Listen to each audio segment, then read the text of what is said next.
నమస్తే రమగారు. నమస్తే జయ. రమగారు, పూజ గదిలో నీటి పాత్ర ఉంచాలి అని అంటుంటారండి. దీనికి ఏదైనా కారణం ఉందంటారా? పూజ గది ఉన్నవాళ్ళు తాకట్టులో ఉన్న బంగారాన్ని విడిపించి ఆ రోజు ఆన్లైన్ రేటుకే మేము కొంటాం. Sharma gold company. ఎంతమందికి ఉంటాయి పూజ గదులు? అవును కదా. దేవుడికి ఒక దిగూడు, ఒక గూడో, ఒక చెక్క మీద దేవుని పెట్టుకుంటాం. వంటింట్లోనే ఒక గూడు, ఒక ర్యాక్లో ఏర్పరచుకోవచ్చు. హాల్లో ఏదో ఒక పక్కన పెట్టుకుంటాం. ఇంట్లో రాగానే ఒక పక్కన పెడతాం.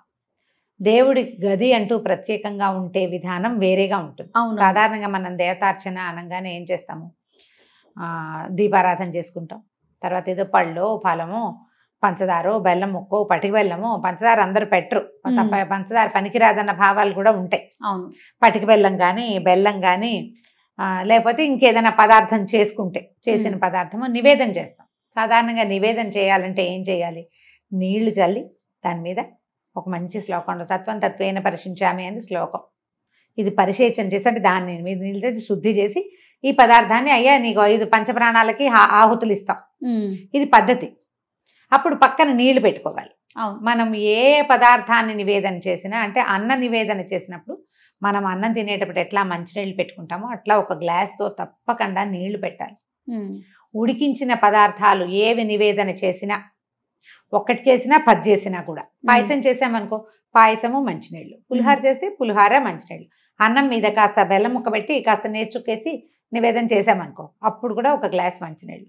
ఇది ఫలాలు పళ్ళు బెల్లం ముక్క పటికి బెల్లం ముక్కకి అక్కర్లా, కానీ ఉడకబెట్టిన పదార్థానికి తప్పకుండా ఒక గ్లాసు మంచినీళ్ళు కూడా పెట్టాలి. మనకి ఎట్లా అవసరము అట్లా. పళ్ళతో పాటు నీళ్ళు ఇవ్వక్కర్లా, బెల్లానికి నీళ్ళు పెట్టరు. అంటే ఇది పూర్తిగా సాంప్రదాయబద్ధమా అంటే మనం సాధారణంగా చెయ్యగలిగే విధి సంగతి చెప్తున్నాం. ఓకే, ఇలా పెట్టుకోవాలి. ఇలా పెట్టినప్పుడు ఈ నీళ్లు ఉంటాయి.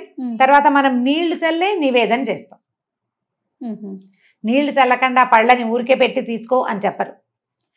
పూజా విధానం అంటే ఒట్టిగా దీపారాధన పెట్టి 2 పళ్ళు పెట్టి దండం పెట్టుకునే వాళ్ళకి కాదు ఇది. ఇట్లా నివేదనగా చేయగలిగే వాళ్ళకి, ఆ రకమైన మంత్రాలు నేర్చుకునే వాళ్ళకి పుస్తకాల్లో ఉంటాయి. అవి చదువుకుని నివేదన చేయాలంటే, మనం సత్యనారాయణ వ్రతం చేసినప్పుడు బ్రాహ్మణాయన వచ్చినప్పుడు చెప్తాడు కదా, అవును, నీళ్ళు చల్లి చెబుచ్చండి, చేయి చూపించండి, ఇలా చెప్పండి. మనకు మంత్రం చెప్పకపోయినా ఆయన మంత్రం చెప్తాడు, మనతో క్రియ చేయిస్తాడు. అవును కదా.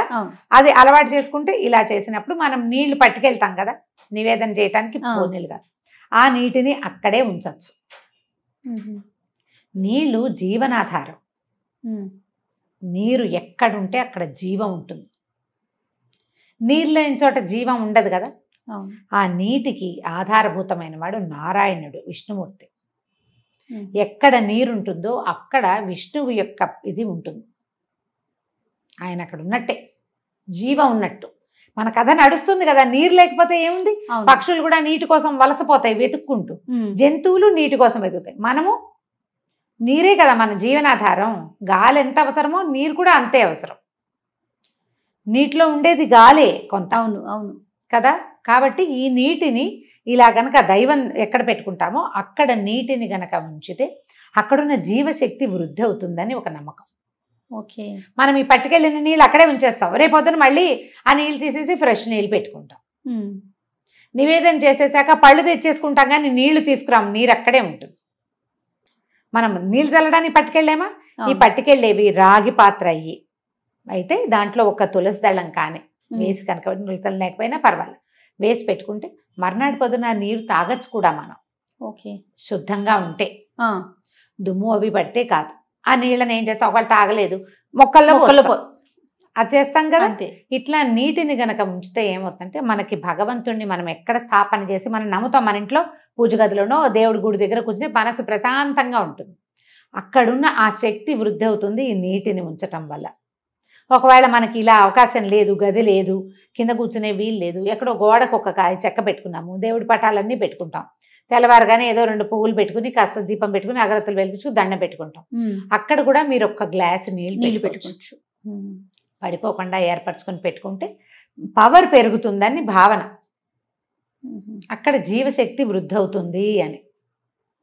అవకాశం ఉంటే పెట్టుకోండి, అవకాశం లేకపోతే మనస్ఫూర్తిగా ఒక నమస్కారం చేయండి. ఎందుకు పెడతారు అని చెప్తున్నాం, కానీ పెట్టి తీరవలసిందేనని మాత్రం లేదు.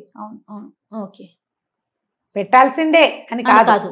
పెట్టుకుంటే మంచిది, మీకు కుదిరితే పెట్టుకోవచ్చు, మీ ఇంట్లో అలవాటు కూడా ఉంటాయి. లేనిపోని అలవాట్లు చాదస్తాలకి దిగద్దు, కాంప్లికేటెడ్గా చేసుకోకండి లైఫ్ని. అక్కడ అవకాశం లేదు, నీళ్ళు పెట్టకపోతే పంప మునిగిపోతుంది అలా అనుకోదు. అలాంటి భావాల్లోకి వెళ్ళదు. నేను ఏ పాయింట్ చెప్పినా మిమ్మల్ని చాదస్తాల వైపు, పాత పద్ధతుల వైపు తప్పకుండా అది చేసి తీరాలనే భావాల్లోకి తీసుకెళ్ళటం లేదు. ఆ ప్రయత్నం చెయ్యను నేను. మీకు అవకాశం ఉంటే చేసుకోమంటారు, చేయండి. ఆసక్తి ఉంటే. ఒకవేళ మీరు పెట్టదలుచుకున్నారు, మీకు అవకాశం ఉంది, ఇంట్లో పెద్దవాళ్ళు వద్దన్నారు అనుకోండి, అప్పుడు పెట్టద్దు. మన ఇంట్లో అలవాట్లేదు, ఇప్పుడు నీళ్ళు పెడితే ఏవో వస్తాయి, ఏం అవదు, మంచే. కానీ వాళ్ళు వద్దు అంటున్నప్పుడు వద్దంటున్నప్పుడు చెయ్యొద్దు. దాని బదులు ఇంకొకటి చేయొచ్చు, చెప్తాను. మన వాకిట్లో కానీ, మేడ మీద కానీ, మన బాల్కనీలో కానీ పక్షులు తిరుగుతూ ఉంటే ఈ ఎండాకాలం రోజు ఒక బౌల్తో నీళ్ళు పెట్టండి. భగవంతుడి దగ్గర పెట్టిన దాంతో సమానం. జీవాలకి మనం నీరిస్తున్నాం, మరి నీరే జీవనాధారం అని చెప్పుకున్నాం కదా. ఆ నీటిని ఇచ్చినందుకు భగవంతుడు మనని కరుణిస్తాడు. ఇది గొప్ప సహాయంగా పరిణమిస్తుంది. ఎలా దేవుడి దగ్గర నీళ్లు పెడితే ఫలితమో పక్షులకి నీరు పెట్టినా కూడా అంత మంచి ఫలితం కూడా లభిస్తుంది. ఆహారం వేయకపోయినా పర్వాలేదు, అవి పురుగులో ఒడ్లో ఏవో ఒకటి వెతుక్కుని తింటాయి. నీటికి ఆవురావురు అనిపోతూ ఉంటాయి. మనలాగానే అవిను. వాడు ఎండలేని చోట కొంచెం నీరు పెట్టండి. ఒకవేళ అలా కుదరనప్పుడు ఇలా చేసుకోండి. ఇది మంచిది, మనకు ప్లస్ అవుతుంది, పాజిటివ్ ఎనర్జీ. అది అవకాశాన్ని బట్టి చేయండి. దీన్ని అయితే ఎవరు కాదనేది కాదు కదా, ఎవరు కాదంటారు కదా. అది పెద్దవాళ్ళు కాదంటారు. మన ఇంట్లో అలవాట్లేదు, మనకి లేదు, లేనిపోని చాదస్తాలకి వెళ్ళొద్దు, అలాంటి ప్రశ్నలే ఉండవు, ఉండకుండా ఉంటుంది. ఇది మంచి పద్ధతి. సూపర్ అమ్మ గారు. నమస్తే అండి. నమస్తే చేయ.